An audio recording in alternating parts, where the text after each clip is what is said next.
Welcome to the Salmon Runs YouTube. Enjoy the video.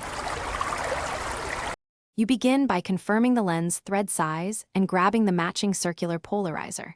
Attach it gently to the front of the lens and secure until it stops. Do not over-tighten. Once done, set your camera to aperture priority or manual and enable live view so you can see changes in real time. Make sure to compose and lock exposure.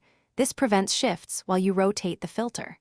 Start with the filter at a neutral position so you can observe the effect. With live view active, slowly rotate the outer ring of the polarizer while watching the sky and reflective surfaces. You will see glare reduce and colors deepen.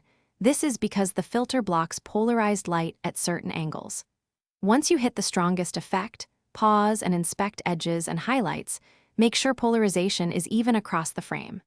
If the image darkens, increase ISO slightly or open aperture. For bright scenes, adjust exposure compensation by 1/3 to 1 stop to maintain correct exposure.